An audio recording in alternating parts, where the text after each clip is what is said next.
नाज़रीन आदाब, खैर मकदम है आपका। आप देख रहे हैं जी सलाम। मैं हूं इमरान खान आपके साथ और लेकर हाजिर हैं हम कश्मीर एक्सप्रेस। अगले 1 घंटे तक अपने जम्मू कश्मीर की हर छोटी बड़ी खबर से आपको रूबरू कराएंगे। आइए आगाज करेंगे हेडलाइन से।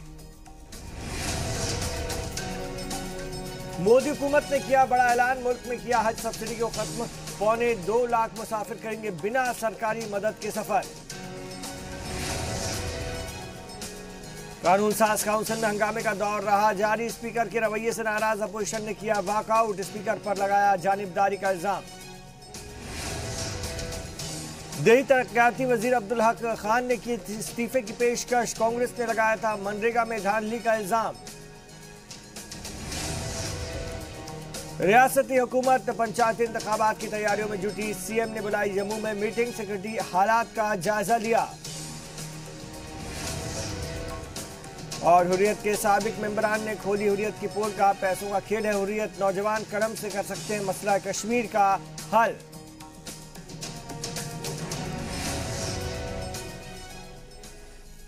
मरकजी हुकूमत ने हज सब्सिडी को खत्म कर दिया और सालाना सफर हज पर मिलने वाली सब्सिडी अब पूरी तरह से खत्म कर दी गई। ऐसे में इस साल आजमीन हज बिना सब्सिडी के ही हज पर जाएंगे। अक़लियती मामलों के वजीर मुख्तार अब्बास नकवी ने बताया कि हर साल सरकार की तरफ से हज का सब्सिडी के तौर पर 700 करोड़ रुपए की रकम दी जाती थी। अब हज सब्सिडी से बचने वाली रकम सिर्फ और सिर्फ मुस्लिम लड़कियों के तालीम पर खर्च की जाएगी। नकवी ने इसके साथ ही ये भी बताया कि पिछले साल जहां 1.25 लाख मुस्लिम हज पर गए थे, वहीं इस बार 1.75 लाख ज़ायरीन सफर हज पर मक्का जाएंगे। ये तादाद आज़ाद हिंदुस्तान की तारीख में सबसे ज़्यादा है। इसके पहले हज सब्सिडी को खत्म किए जाने की मांग उठती रही है। सुप्रीम कोर्ट ने साल 2012 में मरकजी हुकूमत को हज सब्सिडी खत्म करने का हुक्म दिया था।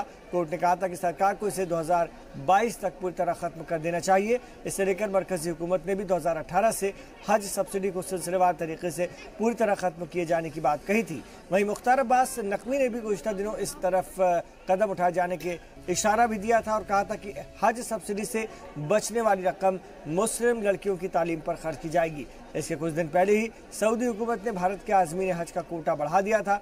इस साल से हिंदुस्तान के आज़मीन हज की तादाद अगर हम बात करें 1,75,025 हो जाएगी। मुख्तार अब्बास नकवी ने इसे एक तारीखी फैसला बताते हुए कहा कि आज़ादी के बाद कभी इस तरह का कोटा नहीं बढ़ाया गया।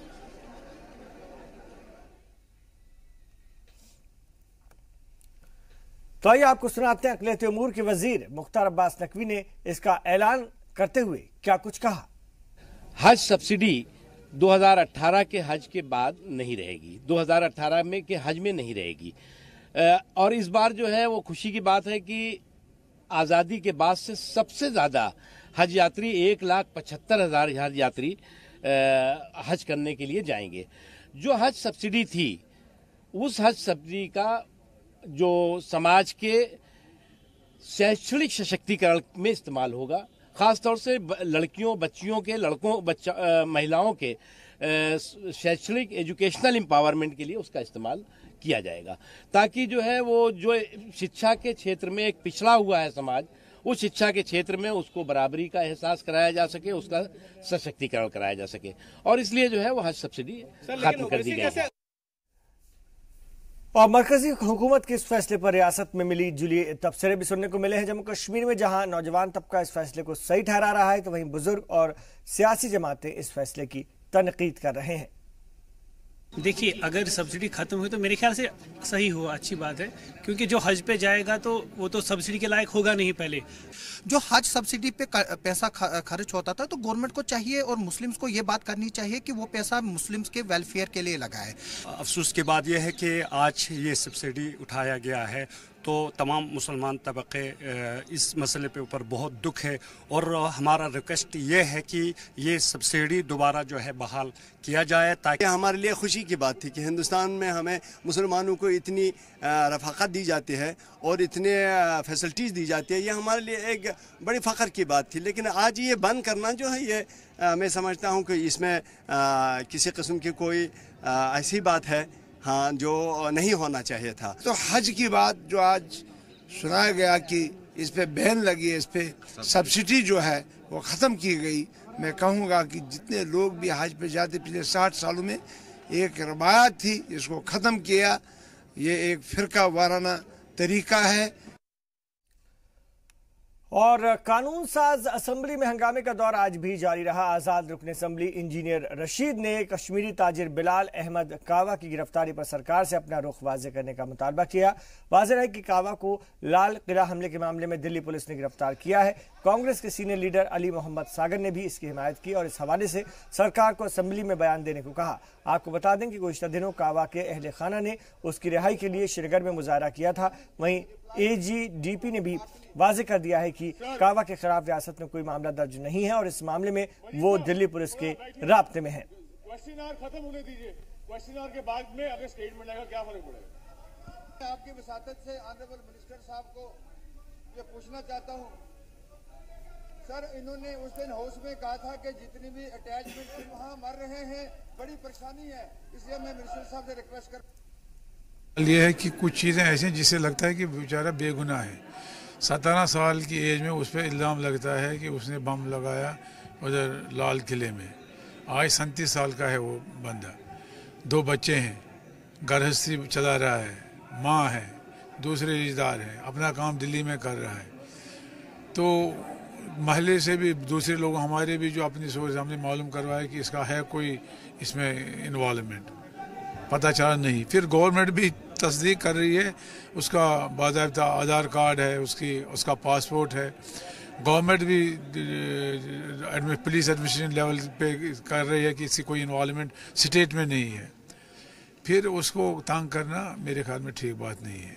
और ऐसे कोई जैसा कि आप की चैनल से भी कई बार आया कि ऐसे 5-6 केस हुए जिनको बेचारों को जेल में रखा गया, 15 साल बाद छोड़ा गया कि ये बेगुनाह है। तो इस तरह मेरे ख्याल में स्टेट गवर्नमेंट की टोटल फेलियर है। मैं ज़्यादा सेंट्रल को दोष नहीं दूंगा। उनको जो रास्ता चलते मिला तो दाढ़ी लगा के है तो वो पकड़ेंगे उसको, लेकिन स्टेट गवर्नमेंट का कसूर है, वो अपने सब्जेक्ट्स को, अपने शहरियों को डिफेंड नहीं करती है। अगर कोई ऐसी इन्वॉल्वमेंट है उसकी तो कहना चाहिए कि इसकी इन्वॉल्वमेंट है।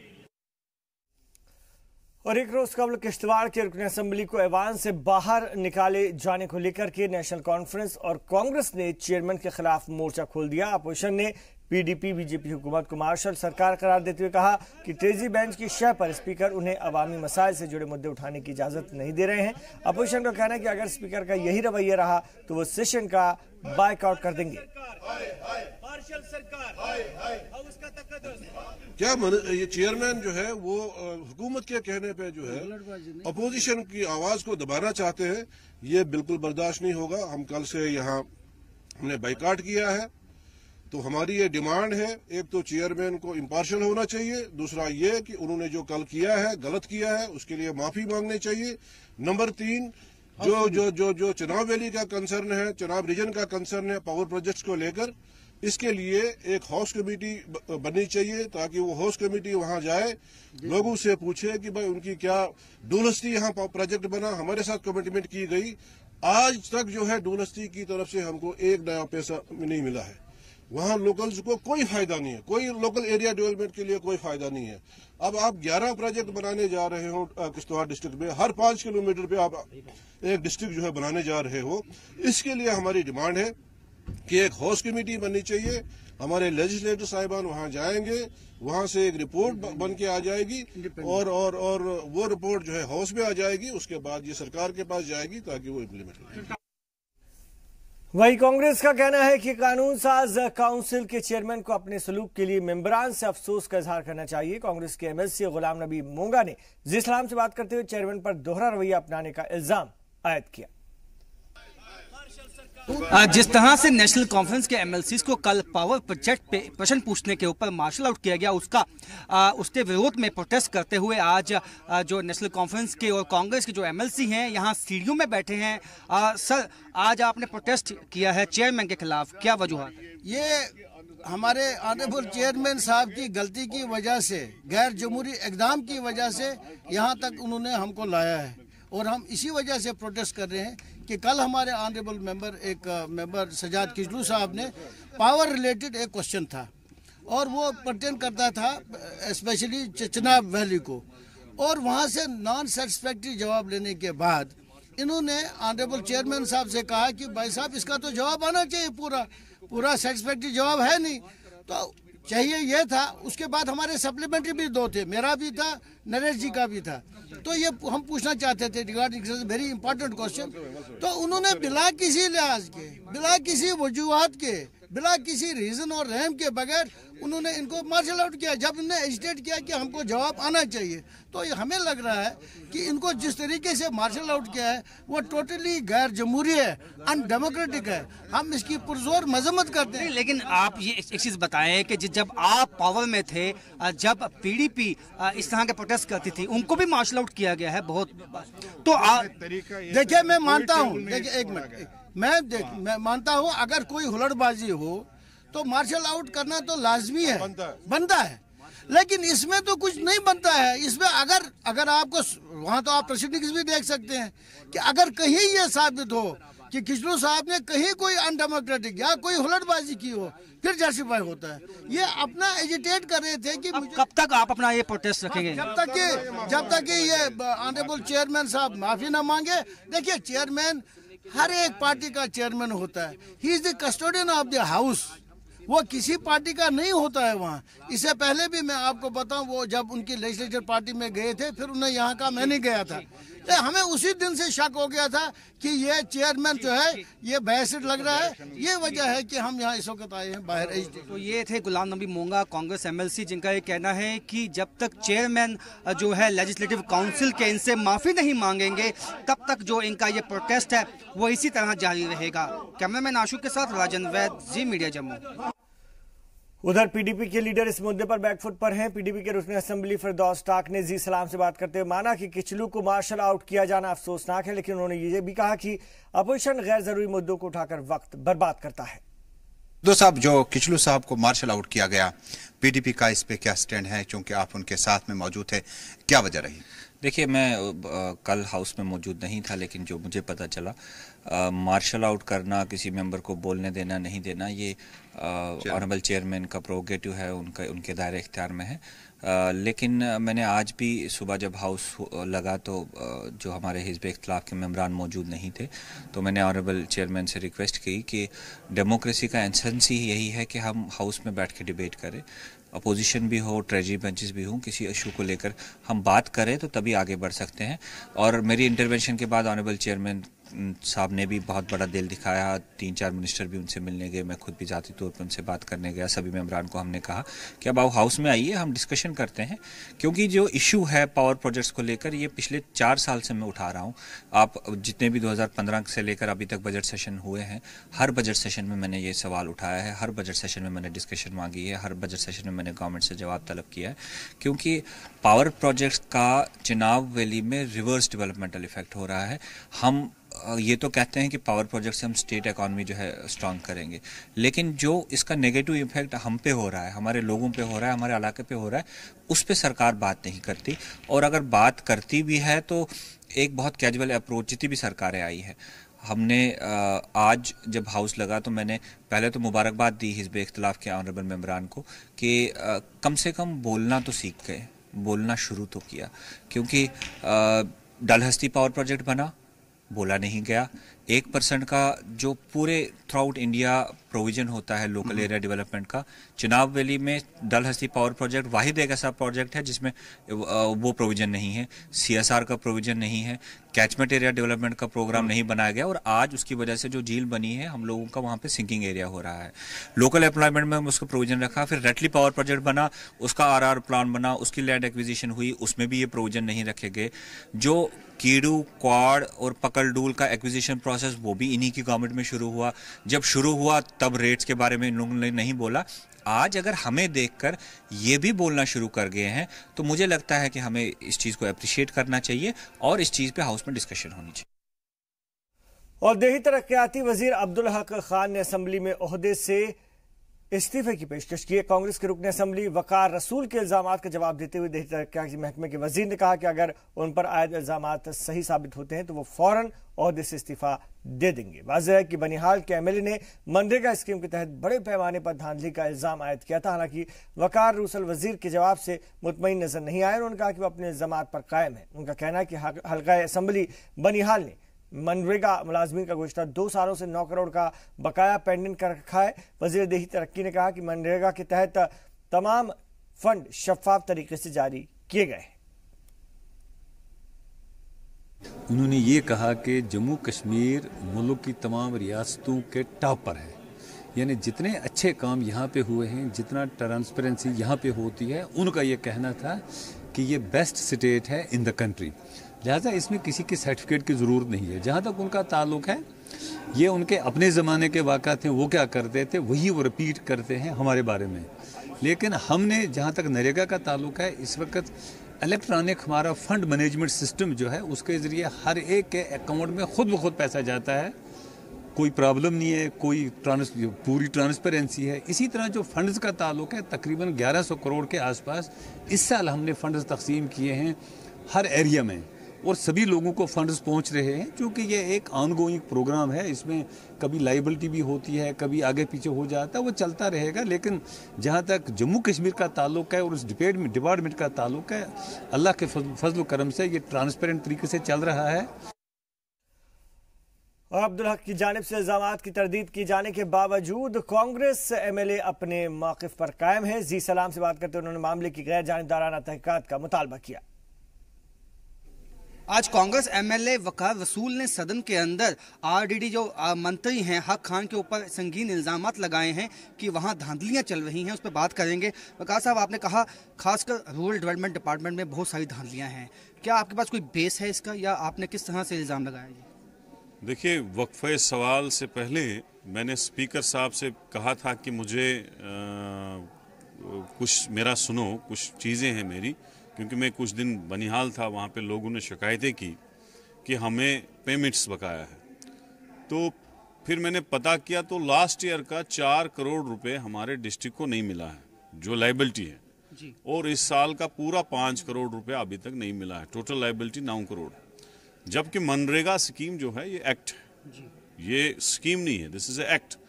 और एक्ट में ये लिखा है कि 15 दिन के अंदर आपको पेमेंट लोगों की करनी है। तो लोग हमारे धक्के खा रहे हैं पैसों के बदले। तो मेरा क्वेश्चन ये था, स्पेसिफिक था, कि आपने सब डिस्ट्रिक्ट को 5-5, 6-6 करोड़ डाला, हमारे डिस्ट्रिक्ट को क्यों 10 लाख दिए जी। और साथ में मैंने ये कहा कि आप खाली वीडियो को ट्रांसफर करते रहते, आप चेक करो मेरी ब्लॉक में बनिहाल में कितने वीडियो आज तक आए। लेकिन इन एलिगेशंस को सुनिए ना, वीडियो का कहा, मैंने ये कहा कि आप एडवर्टाइजमेंट पे पैसे निकाल रहे हैं लेकिन लेबर्स को पैसा नहीं दे रहे हैं जी। क्योंकि आप चेक करो कैलेंडरों का, इस साल 4-4, 6-6 लाख रुपया हर ब्लॉक से 300 ब्लॉकों से निकला। नहीं, लेकिन जो आपने ये एलिगेशन लगाया आपने, लेकिन बात यहाँ पर करेंगे कि आपके जो इलाके के साथ ही क्यों इसकी डिस्क्रिमिनेशन की गई है, क्या वजूहत क्या है? डिस्क्रिमिनेशन की बात नहीं है, काम तो लोगों ने किया, लेकिन उनके फंड्स बकाया थे। मिनिस्टर को चाहिए था उस पर जवाब देना कि मैंने फंड्स क्यों कम दिए और मैं कब तक आपको फंड्स दे दूंगा। वो आगे से सीनाजोरी दिखाने लगा। तो सीनाजोरी दिखाने तो हम भी जानते हैं, हमने वॉकआउट किया और कहा कि ये चोर है। चोर इसलिए कहा कि ये चेक करे, अगर हमने कोई बात कही तो इसको चेक करना चाहे, ये इंडिपेंडेंट इंक्वायरी हो जाए रूरल डेवलपमेंट में, खासकर एडवर्टाइजमेंट की। जॉब कार्ड कैसे छप रहे हैं और शीटें कैसे बन रही है, कैलेंडर कैसे बन रहे हैं, वॉल पेंटिंग कितनी ब्लॉक में थी और कितनी हुई है, बोर्ड्स कैसे बन रहे हैं, ग्लो साइन बोर्ड्स कैसे बन रहे हैं, करोड़ों की बंगलिंग्स तो इस आदमी ने की है। तो आपका कहना है कि कहीं ना कहीं पब्लिसिटी के ऊपर पैसा खर्चा गया है, लेकिन जो लोगों के मसाइल हैं उनको दूर करने का पैसा है, जैसे लेबर का पैसा है, लेबर को पैसा चाहे ना, जिनको 14 से 2015, 16, 17 से लाइबिलिटी IAY की किस्तें बकाया है, तो पैसा लोगों को दे दो, आप एडवर्टाइजमेंट क्यों खर्च रहे हो? और एडवर्टाइजमेंट आप हिस्सा ले, किस तरह की जांच की मांग करते हैं आप? या तो हाउस कमेटी बनाई जाए, हाउस कमेटी नहीं बनाते तो इंडिपेंडेंट इंक्वायरी किसी सिटिंग रिटायर्ड जज से करवाए और फिर वो रिपोर्ट पेश करे। अगर उसमें इन्वॉल्व नहीं होगा तो हम उसमें देखते हैं कि हम उसमें कसूरवार होंगे, लेकिन इंक्वायरी कराए। हमारा जो पैसा है, जो बजट है, लोगों को जो बिलें बंद है, जो पैसा बंद है, वो रिलीज करे गवर्नमेंट। तो ये थे वकार रसूल, जिनका कहना है खासकर रूरल डेवलपमेंट डिपार्टमेंट में बहुत ज़्यादा धांधलियां मची हुई हैं, जिसकी एक निष्पक्ष जो है जांच होनी चाहिए, जिसके लिए हाउस कमेटी का भी कयाम लाना चाहिए। कैमरामैन आशु के साथ राजन वैद, जी मीडिया जम्मू। और असेंबली में हंगामे का दौर जारी है। जम्मू कश्मीर को लेकर मुद्दों के बीच लद्दाख के कारगिल इलाके के एमएलए ने भी हुकूमत पर इल्जाम आयद किया कि लद्दाख इलाके के सयाहती मकामात को नजरअंदाज किया जा रहा है। साथ ही उन्होंने कहा कि लद्दाख इलाके में सयाहों को मुतासिर करने के लिए बहुत इम्कानात हैं, लेकिन हुकूमत इस तरफ गौर नहीं दे रही है। इस मौके में हमारे नुमाइंदे राजन वैद्य ने कारगिल के एमएलए असगर अली से खास बात की। आज कांग्रेस एमएलए असगर अली करबलाई ने आज सदन से वॉकआउट किया। उनकी मांग थी कि लद्दाख रीजन को भी टूरिज्म के हवाले से वहां काम किया जाए, क्योंकि लद्दाख में बहुत पोटेंशियल है जो विश्व भर से जो है सैलानियों को वहां खींचता है। सर, क्या आपकी मांग थी और क्यों आपने वॉकआउट किया? करगिल के एमएलए के नाते मेरी ड्यूटी है कि करगिल में जो भी पोटेंशियल्स हैं टूरिज्म पॉइंट ऑफ व्यू से उसको मैं हाईलाइट करूं। और मैंने क्वेश्चंस दी थी कि करगिल में पिलग्रिमेज टूरिज्म के लिए after domination of Bamiyan Buddha statue, ये करगिल ही वाहिद जगह है जहाँ पे अकेला जगह है जहाँ पे बामियान टाइप के बुद्धा के 3 रॉक स्टेचूज हैं।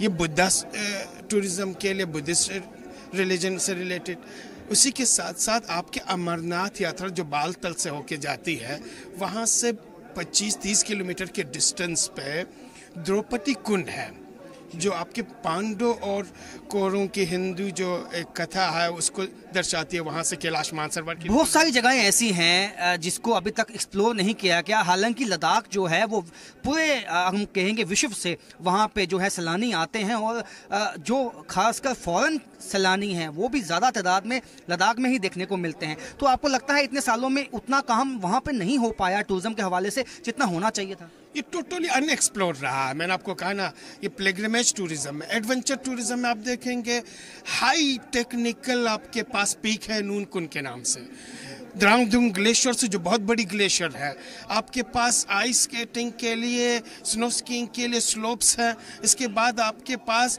रिवर राफ्टिंग के लिए, इको टूरिज्म के लिए जंस्कार, सुरू, द्रास, शरगोल, चकर चिकतन, बटाली का एरिया बहुत ही खूबसूरत है। ये सारे टूरिज्म पोटेंशियल्स को अभी तक ये टोटली अनएक्सप्लोर है, यानी आप कह सकते हैं ये टोटली वर्जन है। नहीं, लेकिन इसके पहले तो कांग्रेस का अलायंस था, तो तब आपने ये मांग क्यों नहीं उठाई? अब ये क्यों याद आया आपको? उस वक्त भी हमने मांग उठाई थी। उस वक्त हमें 2 डेवलपमेंट अथॉरिटीज दी गई थी, करगिल डेवलपमेंट अथॉरिटी और जंस्कार डेवलपमेंट अथॉरिटी। ये कांग्रेस के दौर में ही दी गई थी। अब हम चाहते थे इन 2 डेवलपमेंट अथॉरिटीज को फुल्ली फंडिंग किया जाए। पिछले 3 सालों से एक भी पैसा नहीं दिया गया, स्टेट सेक्टर से हमें कोई पैसा नहीं दिया है। टूरिज्म पोटेंशियल के लिए इतना पोटेंशियल होने बावजूद अभी तक प्रमोशंस के लिए एक भी पैसा नहीं दी गई। एक आखिरी सवाल, आपको लगता है हुकूमत ये जानबूझ के करेगी? क्योंकि हुकूमत तो खुद चाहती है सैलानी वहाँ पे आए, कुछ सैलानी आएंगे तो यहाँ की जो इकोनॉमी को बूस्ट मिलेगा। हुकूमत क्यों चाहेगी वहाँ पे कि हमारी समझ से बाहर है। आज कैबिनेट मिनिस्टर कहते हैं मुझे पता नहीं है, MOS कहती है अभी हम DPR बना रहे हैं, कंसल्टेंट एंगेज कर रहे हैं। आप देख रहे हैं 4 साल होने जा रहा है, 4 साल के बाद अभी ये DPR बना रहे हैं, ये अभी कंसल्टेंट एंगेज करने जा रहे हैं। इसका मतलब ये जानबूझकर नजरअंदाज किया है, करगिल के आवाम के साथ ये ज्यादती कर रहे हैं। तो ये थे कांग्रेस एमएलए जिनका कहना है कि खासकर लद्दाख रीजन में करगिल को जो है वो इग्नोर किया गया है हुकूमत की ओर से, और जब तक हुकूमत की ओर से सही दिशा में कदम नहीं उठाए जाएंगे लद्दाख में जो पोटेंशियल है खासकर टूरिज्म को, उसको एक्सप्लोर नहीं किया जा सकता। कैमरामैन आशु के साथ राजन वैद, जी मीडिया जम्मू। और मुतनाज़ा बयान के लिए मशहूर आज़ाद रुकन असम्बली इंजीनियर राशिद के सबब आज डिप्टी स्पीकर तनाज़े में आ गए। डिप्टी स्पीकर ने कार्रवाई के दौरान मीडिया से इंजीनियर रशीद के हवालात को कवर न करने की हिदायत दे डाली। डिप्टी स्पीकर की हिदायत से नाराज सहाफियों ने ऐवान के बाहर जबरदस्त एहतजाज किया और मीडिया का इल्जाम है कि हुकूमत मीडिया पर भी दबाव बनाने की कोशिश कर रही है।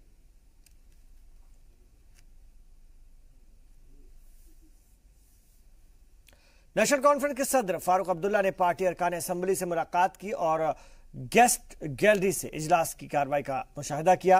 कहा जा रहा है कि दोनों ऐवान के मेंबरान को उन्होंने हुकूमत के खिलाफ जोर शोर से अवामी मसाइल को उठाने की हिदायत दी। मीटिंग के बाद जी सलाम से बात उन्होंने की और मीडिया से बात किए बिना ही लेकिन वो चले गए। जी सलाम ने उनसे बात करने की कोशिश की।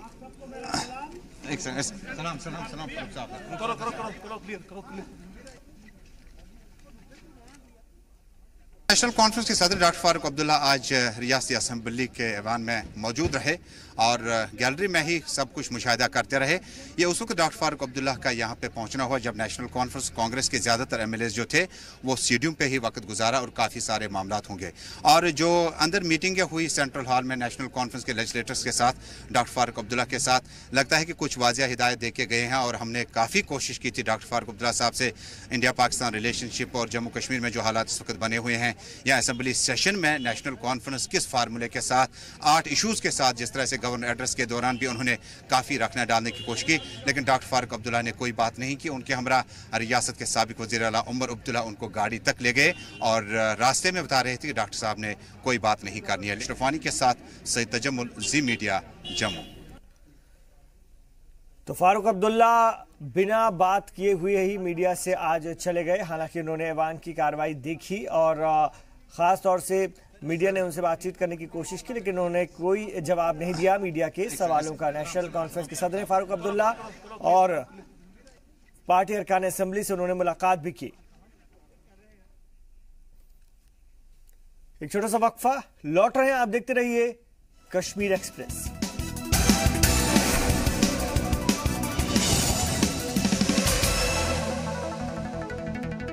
आप देख रहे हैं कश्मीर एक्सप्रेस। रियासती सरकार फरवरी में होने वाले इंतखाबात, खासतौर से पंचायत इंतखाबात की तैयारियों में जुट गई है और इसके पेश नज़र जम्मू में आज एक अहम मीटिंग मुनक्किद हुई। मीटिंग में वज़ीर आला महबूबा मुफ्ती और नायब वज़ीर आला डॉक्टर निर्मल सिंह ने शिरकत की। मीटिंग में पंचायती इंतखाबात के पेश नज़र हिफाजती इंतजाम का जायजा भी लिया गया। मीटिंग में रियासती पुलिस के अलावा सूबे में तैनात CRPF, BSF, राष्ट्रीय राइफल और दूसरी एजेंसियों के ऑफिसर मौजूद थे।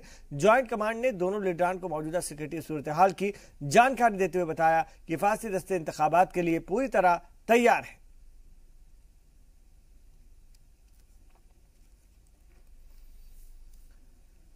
कुपवाड़ा जिले में अजीब गरीब सूरत हाल पैदा हो गई है। जिले के कुछ गांव में पानी की सप्लाई को लेकर बड़ा तनाजा खड़ा हो गया। जिले के विधिपुरा हंदवाड़ा के लोगों ने पब्लिक हेल्थ इंजीनियरिंग यानी कि PHE महकमे की मुबैना नाअहली से नाराज होकर वाटर फिल्ट्रेशन प्लांट को ब्लॉक कर दिया है। इस ट्यूबवेल से ही बटपुरा और वेरपुरा को भी पानी सप्लाई होता है। मकामी लोगों का कहना है कि अगर उन्हें पानी नहीं मिलेगा तो दूसरों को भी पानी सप्लाई नहीं होने दिया जाएगा।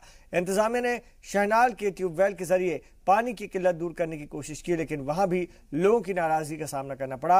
नज्म और नस्क बिगड़ने के अंदेशे के पेश नजर एग्जीक्यूटिव इंजीनियर और DDC कुपवाड़ा मौके पर पहुंचे और गांव वालों को समझाने की कोशिश की। DDC ने यकीन दिलाया कि मामले को जल्द ही हल कर लिया जाएगा। वाज़ेह हो कि 2002 में लोगों को पीने लायक पानी मुहैया कराने के लिए वाटर प्लांट बनाया गया था, लेकिन जंग लगने की वजह से पाइप सड़ चुका है। 2 गांवों के बीच में ये मसला खड़ा हो गया।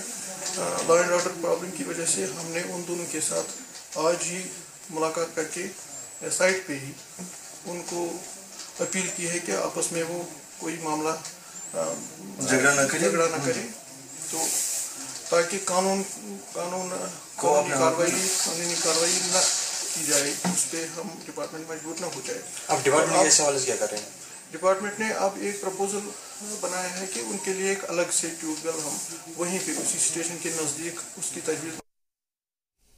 और डोडा में एक प्रेस कॉन्फ्रेंस को खिताब करते हुए सीनियर कांग्रेस लीडर अब्दुल मजीद वानी ने मौजूदा जम्मू कश्मीर हुकूमत पर निशाना साधा। साथ ही डोडा MLA पर बदउनवानी का इल्जाम लगाते हुए कहा कि तमाम कॉन्ट्रैक्ट जो भी हुकूमत पास करती है वो डोडा MLA और उनके रिश्तेदारों को दे दिया जाता है और इस पर हाई लेवल इंक्वायरी का मुतालबा भी उन्होंने किया। उन्होंने प्रेस कॉन्फ्रेंस में कहा कि मौजूदा हुकूमत जम्मू कश्मीर के लोगों की उम्मीदों को पूरा करने में नाकाम रही है। साथ ही उन्होंने कहा कि हुकूमत की पॉलिसियों की वजह से वादी में मिलिटेंसी को बढ़ावा मिला है। वानी ने मजीद कहा कि डोडा के लोग आज भी बुनियादी सहूलियात से महरूम है। यहाँ भी दिल्ली से जम्मू तक लोगों को तरक्याती कामों से भटकाने के लिए गौरक्षा और 3 तलाक जैसे मुद्दे उछाले जाते हैं। यहाँ आम लोग हों या NHM मुलाजमीन, सभी हुकूमत की गलत पॉलिसीज का शिकार है। इन्होंने आते ही यहाँ पे हालात खराब होने शुरू हो गए। जो मिलिटेंसी से लोग वो सुलझ गए थे, अब उस मिलिटेंसी को इन्होंने दोबारा जिंदा किया। कश्मीर के अंदर कौन सा दिन है जिस दिन आपको एनकाउंटर और कार्डन और ऑपरेशंस नहीं चल रहे हैं? वो क्या है? वो पॉलिसी की गलत पॉलिसियों और गलत जबान के इस्तेमाल से ऐसे हालात वजूद में आते हैं। दिल्ली के कुछ लोग ऐसी भाषा बोलते हैं वो यहाँ मिलिटेंट पैदा करते हैं। डोडा के अंदर तुम लोगों ने क्या लूट मचाई? तुम लोगों ने ये ठेके किनको दिए? आपको केबल जो ये आपके लाइन ऊपर से चेंज करनी थी, इलेक्ट्रिक केबल, किस एजेंसी को दी? 9 करोड़ रुपए का ठेका है, तुम लोगों ने एमएलएज को दी। एमएलएज ने ये काम किया। लगाओ आजकल इंक्वायरी विजिलेंस की।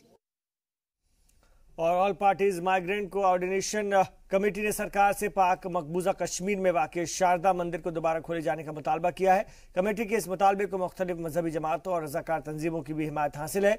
कमेटी ने मरकजी और रियासती हुकूमत से अपील की है कि अकीदतमंद और ज़ायरीन को शारदा मंदिर की ज़ियारत के लिए मुजफ्फराबाद जाने की इजाज़त दी जाए। जम्मू में मुनक्किद प्रेस कॉन्फ्रेंस के कमेटी सदर ने कहा कि मुताल्लिका मामले के सिलसिले में हुकूमत हिंद को पाकिस्तान सरकार से बात करनी चाहिए और इस हवाले से ज़रूरी इक़दाम उठाए जाने चाहिए। 18 फरवरी 2013 नरेंद्र मोदी जी ने घर बुलाया और कहा कि अगर सरकार आएगी तो हम इसको प्रोसेस करेंगे। और इस कड़ी में हमने फिर एक सेव शारदा कमेटी बनाई पहली बार, जिसका मैं मेंबर भी हूँ, फाउंडर मेंबर हूँ। और उसमें जो है हम लोगों ने government of India, home ministry, prime minister's office, defence ministry और ऑलमोस्ट जो है आपके कलम से, आपके कैमराओं से बात वहां पहुंची और फाइल प्रोसेस हो रही है। और दुख की बात यह है कि कल यहां पे किसी ने यह बयान दिया कि शारदा मंदिर जो है ये कश्मीरी पंडितों का नहीं है और हम वहां जाने नहीं देंगे यात्रा पे। मैं उनसे आज पूछना चाहता हूं आपके माध्यम से कि क्या शारदा मंदिर किसी वर्ग का है, किसी पर्टिकुलर कम्युनिटी का है? नहीं, ये पूरे जम्मू कश्मीर के हिंदुओं का है, पूरे जम्मू कश्मीर के, पूरे भारत के हिंदुओं का है। और डीडीसी बांदीपोरा ने जिला सेक्रेटोरियल अफसरान के साथ रिव्यू मीटिंग कर तरक्याती कामों का जायजा लिया। साथ ही अफसरान को तय वक्त में सभी तरक्याती कामों को पूरा करने की बात कही। मीटिंग में जानकारी दी गई कि सरकार ने 29 कामों के लिए 4 करोड़ 60 लाख रुपए का बजट सैंक्शन किया था, जिससे जिले के मुख्तलिफ इलाकों में काम किया गया है। साथ ही मीटिंग में 28 करोड़ 25 लाख रुपए की लागत से बन रहे 100 बेड के खासों से डिस्ट्रिक्ट हॉस्पिटल की जानकारी दी गई। हाजीन में बन रहे 18 करोड़ 17 लाख की कीमत के 50 बेड की कम्युनिटी हेल्थ सेंटर के बारे में भी जानकारी दी गई। और भी कई तरक्याती कामों के बारे में बात हुई जिन्हें तय वक्त में पूरा करने को कहा गया। और देर रात श्रीनगर के HMT इलाके में एक लकड़ी के कारखाने में लगी आग से शदीद नुकसान हुआ है। ये इलाके लकड़ी की सबसे बड़ी मंडी है और लकड़ी होने के सबब पलक झपकते ही आग के शोलों ने पूरे इलाके को अपनी चपेट में ले लिया, जैसे पूरी मंडी तबाह बर्बाद हो गई। आग की वजह शॉर्ट सर्किट बताई जा रही है। अंदाजा लगाया जा रहा है कि आग से ताजिरों को लाखों का नुकसान हुआ है। फायर ब्रिगेड के दस्ते ने मौके पर पहुंचकर आग पर काबू पाया, लेकिन इससे कबल ही आग अपना काम कर चुकी थी।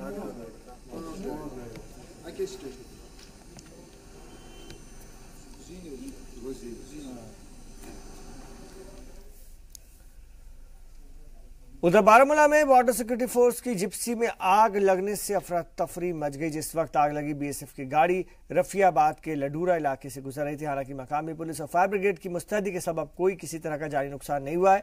ऐने शाहिदीन के मुताबिक हादसे में 2 लोग जख्मी हुए हैं।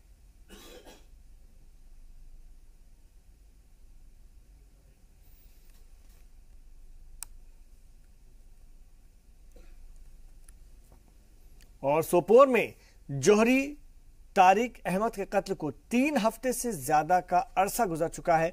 उसके कातिल भी गिरफ्तार किए जा चुके हैं। अहले खाना मरहूम की तजहीज और तदफीन के लिए लाश का मुतालबा कर रहे हैं, लेकिन मरहूम की लाश अभी तक नहीं मिल सकी है। पुलिस इंतजामिया पर दबाव बढ़ता जा रहा है। आज तारिक के घर की खवातीन भी सड़कों पर उतर आई और SACP के ऑफिस का घेराव किया और इकबाल मार्केट से SSP ऑफिस का रास्ता बंद कर दिया।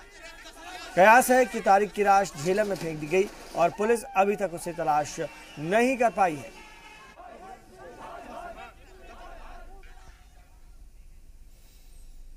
इधर पुंछ के गांव साथरा में एक कार हादसे में 2 लोग जख्मी हो गए। जब यह हादसा पेश आया उस वक्त आर्मी की गाड़ी भी उसी रास्ते से गुजर रही थी।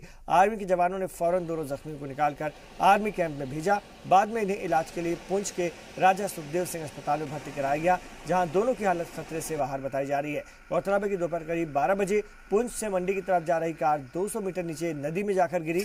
कार में सफर कर रहे मोहम्मद रियाज का कहना है कि गाड़ी का टायर फट जाने से यह हादसा पेश आया।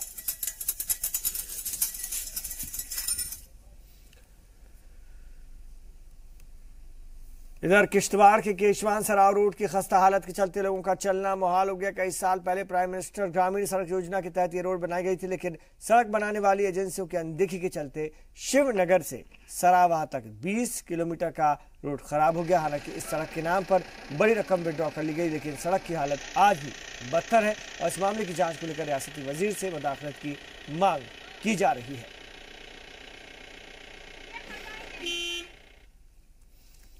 पुंछ में एलओसी पर कशीदगी के चलते रावलकोट बस सर्विस के बाद क्रॉस एलओसी ट्रेड भी सस्पेंड कर दिया गया, जिसके चलते सामान से लदे तकरीबन 100 भारतीय ट्रक चक्कादाबाग सेंटर और उसके आसपास खड़े हैं।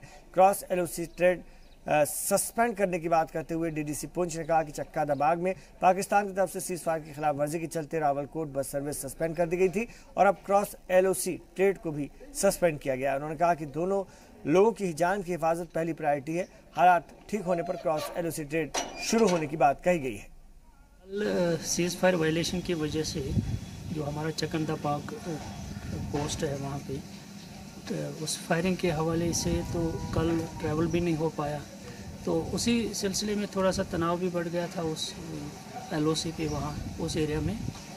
तो आज सिक्योरिटी के एतबार से, लोगों की हिफाजत के एतबार से ये तय पाया कि आज ट्रेड भी सस्पेंड रहेगा आज दिन के लिए। और रियासत की एक खातून डॉक्टर शमरीन मुश्ताक निजामी ने अपने फील्ड से हटकर दूसरे शोबे में एक अनोखा रिकॉर्ड कायम किया है। श्रीनगर की रहने वाली शमरीन रियासत की पहली खातून स्नो रेसर बनने जा रही हैं। शमरीन 20 जनवरी से गुलमर्ग में होने वाली फ्रोजन रश 2 में हिस्सा लेने जा रही हैं। मुल्क सतह पर होने वाली ये इकलौती स्नो रेस है और खानियार में वाकई सरकारी गौसिया हॉस्पिटल में तैनात शमरीन का कहना है कि गुज़िश्ता 2 दहाइयों से वो स्नो रेस में हाथ आजमा रही हैं। मुकाबले को लेकर खासी जोश में दिख रही शमरीन को उम्मीद है कि चैंपियनशिप में उम्दा मुजाहिरा वो करेंगी। अपने ट्रैक पे आप गाड़ी चलाते हो, आपको देखना है कि टेक्निक सीखनी है, स्किल सीखना है, आपको 4x4 कैसे ड्राइव करना है, आपको कहाँ पे कैसे कौन सा गियर कैसे यूज होगा, कैसे मतलब वो चीज़ स्किल्स आपको सीखनी पड़ेंगी इसके लिए। तो स्नो ड्राइविंग तो इतनी कोई वो एडवेंचरस है, वेरी थ्रिलिंग। ऐसा चाहिए होगा कि इंसान को अपने पैशन को फॉलो करना चाहिए। तो मेरे को हमेशा ड्राइविंग है ऑलवेज माय पैशन, तो मुझे लगा कि कुछ डिफरेंट करना चाहिए, तो दैट्स व्हाई। और बारामूला के एसएसपी इम्तियाज हुसैन ने पट्टन बैतूल फलाह ट्रस्ट की जानिब से चलाए जा रहे यतीम खाने का दौरा किया और वहां रहने वाले यतीम बच्चों को कंबल और जूते तकसीम किए। इस मौके पर पट्टन के एसडीओपी और एसएचओ भी मौजूद थे। इस मौके पर एसएसपी ने कहा कि हमें लोगों की मदद के लिए हमेशा आगे आना चाहिए।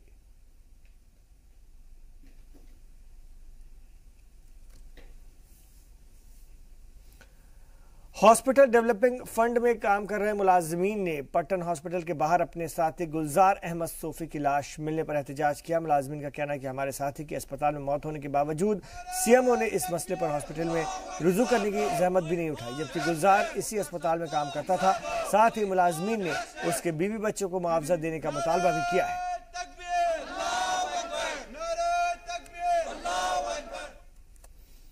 बागबानी को फरोग देने के लिए तमाम कोशिशें की जा रही हैं और इसी के तहत अनंतनाग में महकमा बागबानी की जानिब से किसानों को ट्रेनिंग दी जा रही है। जिले के अलग अलग इलाकों से ताल्लुक रखने वाले किसानों को इस ट्रेनिंग प्रोग्राम में हिस्सा लेने के लिए श्रीनगर भेजा गया। हॉर्टिकल्चर ऑफिसर ने इसकी बस को झंडा दिखाकर रवाना किया।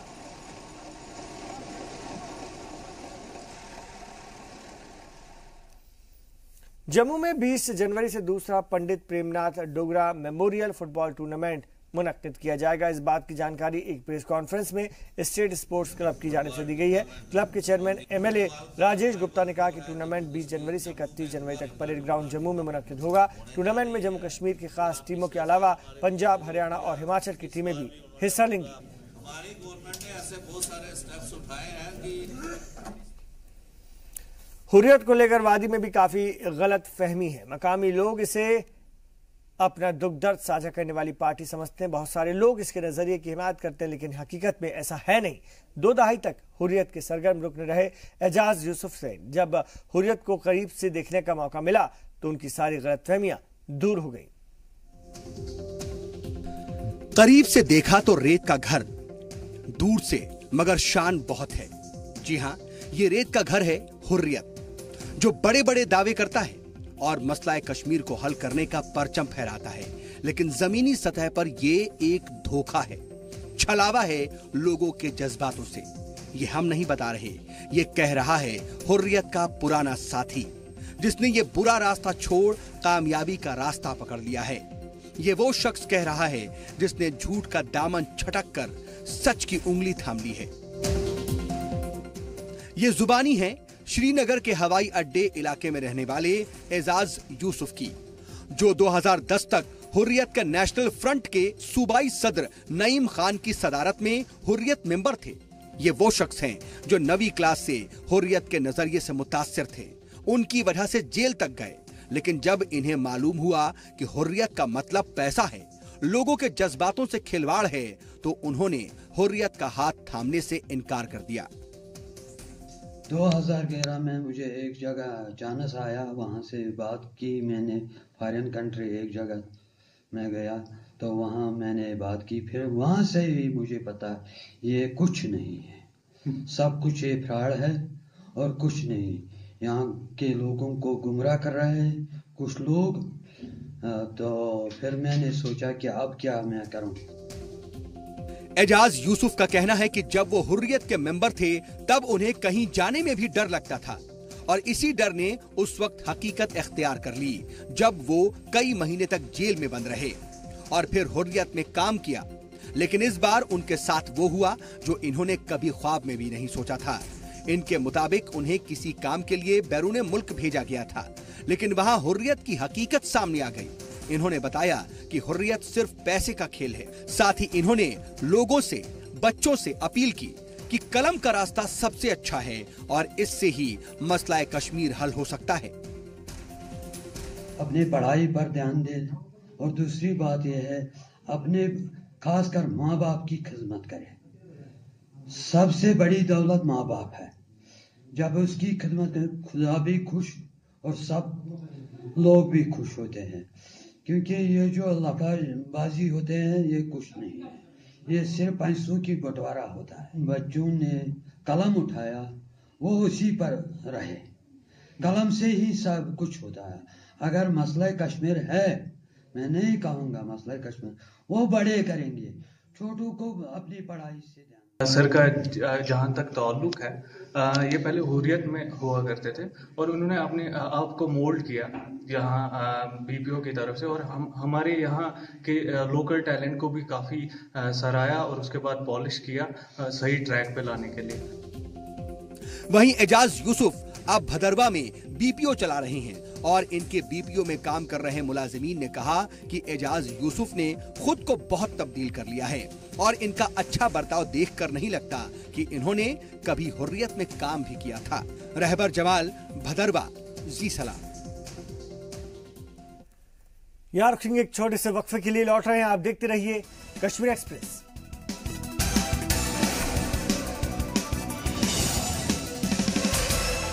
आप देख रहे हैं कश्मीर एक्सप्रेस और बड़ी खबर, हज का सब्सिडी को खत्म करने का सरकार का फैसला। हज कमेटी ऑफ इंडिया ने फैसले की मुखालफत की है। हज कमेटी के चेयरमैन महबूब अली कैसर ने इसकी मुखालफत की। बड़ी खबर, हज सब्सिडी को खत्म करने के मरकजी हुकूमत के फैसले पर हज कमेटी ने इसकी मुखालफत शुरू कर दी है। हज कमेटी के चेयरमैन महबूब अली कैसर ने इसकी मुखालफत की। कहा 2022 तक ही खत्म होनी चाहिए थी सब्सिडी। अक़लियती उमूर के वजीर पर वादा खिलाफी का इल्जाम भी लगाया। कहा नकवी ने नहीं निभाया हज कमेटी से किया हुआ वादा। हज कमेटी की अगली मीटिंग में रखेंगे अपनी बात। तो हज कमेटी ऑफ इंडिया की जानिब से सरकार के फैसले की मुखालफत शुरू हो गई है। हज कमेटी ऑफ इंडिया के सदर ने कहा कि कम से कम 2022 तक इसे कायम रखना चाहिए था, उसके बाद ही इसे खत्म किया जाना चाहिए था।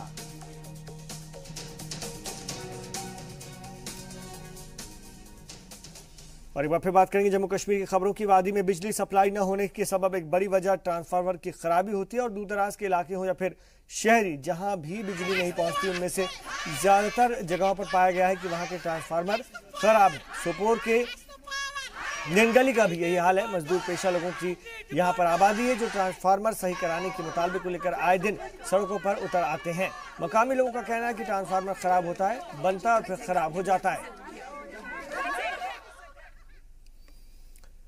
इधर श्रीनगर में NHM मुलाजमीन की हड़ताल को 1.5 माह से ज्यादा का अरसा गुजर चुका, लेकिन अभी तक उनके मुतालबात पूरे नहीं किए जा सके। आजिज आकर उन्होंने वजीर आला की सरकारी रिहाइशगाह की तरफ कूच करने का कसद किया, लेकिन पुलिस ने उन्हें रास्ते में ही रोक लिया। मुलाजमीन ने जैसे ही प्रताप पार्क से वजीर आला के घर तरफ निकलना चाहा, हिफाजती दस्तों ने उनके इरादों पर पानी फेर दिया। आपको बता दें कि सारे आरजी मुलाजमीन हैं जो खुद को मुस्तकिल किए जाने का मुतालबा कर रहे हैं।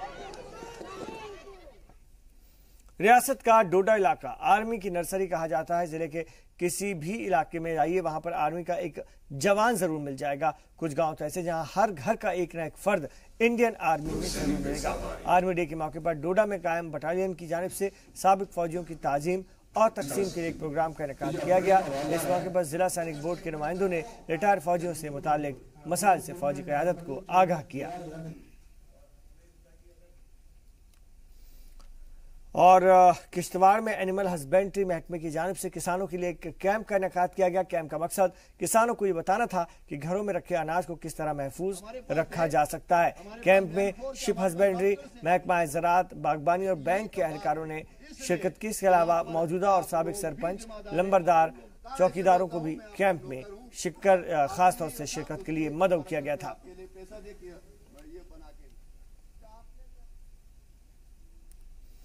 महकमा सयाहत से मुतालिक ठेकों पर काम करने वाले ठेकेदार डिपार्टमेंट के अफसरान से खुश नहीं है। उनका इल्जाम है कि अफसरान बदनवानी में मुलव्विस हैं और ठेकेदारों को इस्तेहसाल किया जा रहा है। इसके खिलाफ कॉन्ट्रैक्टर एसोसिएशन ने गुज़िश्ता दिनों एहतजाज किया। उनका कहना है कि अफसरान की आपसी खींचतान के सबब उन्हें मुकम्मल किए जा चुके काम का पेमेंट नहीं मिल रहा है और न ही नए प्रोजेक्ट का टेंडर जारी हो रहा है।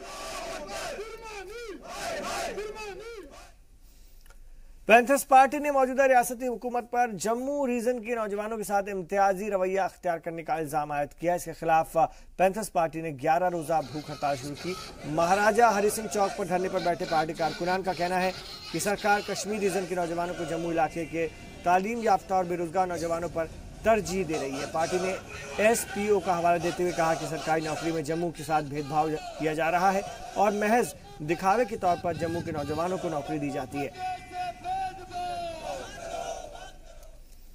इधर पुंछ में बॉर्डर सिक्योरिटी फोर्स की 50वीं यूनिट की जानिब से एक मुफ्त तिब्बी कैंप का इनेकाद किया गया। खींतार नल्ला में मुनक्किद इस कैंप में आंख के मरीजों का खुसूसी तौर पर इलाज किया गया।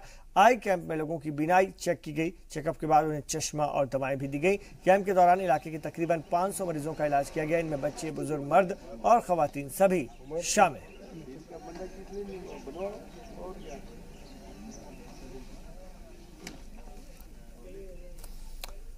और आइए अब देखेंगे 5 मिनट में 25 खबरें।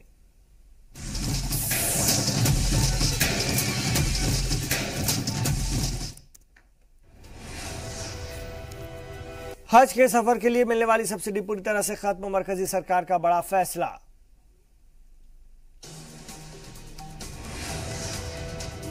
हज सब्सिडी को अब मुस्लिम लड़कियों की तालीम पर खर्च किया जाएगा। हज के लिए 700 करोड़ की सब्सिडी थी। राहुल गांधी के अमेठी दौरे पर बीजेपी और कांग्रेस के कारकुनान आपस में भिड़े। राहुल गांधी वापस जाओ के नारे लगे। मकामी लोगों ने भी राहुल के खिलाफ नारेबाजी की। राहुल पर 15 सालों में कुछ भी नहीं करने का इल्जाम लगाया। पीएम मोदी ने बाड़मेर में राजस्थान रिफाइनरी की संग बुनियाद रखी। राजस्थान की सीएम वसुंधरा राजे भी मौजूद रहीं। रिफाइनरी की संग बुनियाद रखने के बाद पीएम मोदी ने लोगों को खिताब किया, कहा हम सिर्फ संगे बुनियाद नहीं रखते, काम भी पूरा करते हैं। 11 घंटे लापता रहने के बाद मीडिया के सामने आए प्रवीण तोगड़िया। एनकाउंटर समेत कई सनसनीखेज इल्जामात लगाए। प्रवीण तोगड़िया ने अपनी आवाज दबाने का इल्जाम लगाया। कहा मैं किसी से डरता नहीं हूं, मुझे डराने की कोशिश की जा रही है। तोगड़िया ने अपने जानने वाले के हवाले से एनकाउंटर किए जाने का भी इल्जाम लगाया। कहा राजस्थान में मेरे खिलाफ कोई केस नहीं है। तोगड़िया ने कहा जब उनके डॉक्टर इजाजत देंगे तब वो जयपुर में कोर्ट के सामने सरेंडर कर देंगे। हरिद्वार से हर घर घर पहुंचेगी रामदेव की पतंजलि। पतंजलि के प्रोडक्ट्स आज से ऑनलाइन भी मिलेंगे। पतंजलि ने लॉन्च की खुद की वेबसाइट। सभी ई-कॉमर्स प्लेटफॉर्म पर मिलेंगे कंपनी के प्रोडक्ट। इजराइल के पीएम बेंजामिन नेतन्याहू ने ताजमहल का दीदार किया। उनके साथ उनकी अहलिया सारा भी मौजूद थी। इसराइल का बेबी मोर्शी अपने दादा के साथ भारत पहुंचा। मुंबई में नरीमन हाउस और गेटवे ऑफ इंडिया घूमने जाएगा। 2008 में मुंबई हमले के मामले में मोर्शी के वालिद और वालिदा की मौत हो गई थी। मोर्शी के दादा का कहना है कि मुंबई अब काफी महफूज है। अब पंचायतों की मनमानी पर सुप्रीम कोर्ट की फटकार। का बालिग लड़का या लड़की जिससे चाहे उससे शादी करे।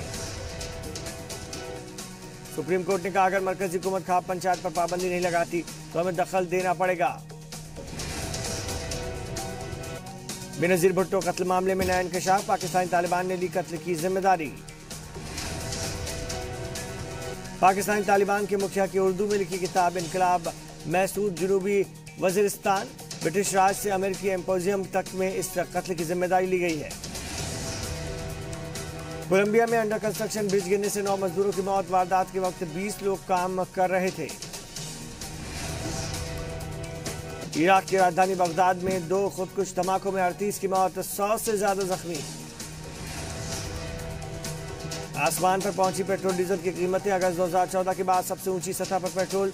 दिल्ली में पेट्रोल 70 के पार, जबकि डीजल की कीमतें 60 के पार। मुंबई में पेट्रोल के दाम 80 रुपए के करीब, डीजल भी 67 रुपए के पार। दिल्ली में पेट्रोल 71.6 तो डीजल 61.74 फी लीटर। दर्जा हरारत में कमी की वजह से कारगिल और आसपास के इलाकों में बिजली की कमी। कई मकामात पर 0 डिग्री के नीचे पारा, लोगों को मुश्किलें आ रही हैं पेश। और एनएचएम मुलाजमीन पर जम्मू कश्मीर के वजीर सेहत का बयान। का एनएचएम मुलाजमीन जम्मू कश्मीर सरकार के जेर इंतजाम नहीं।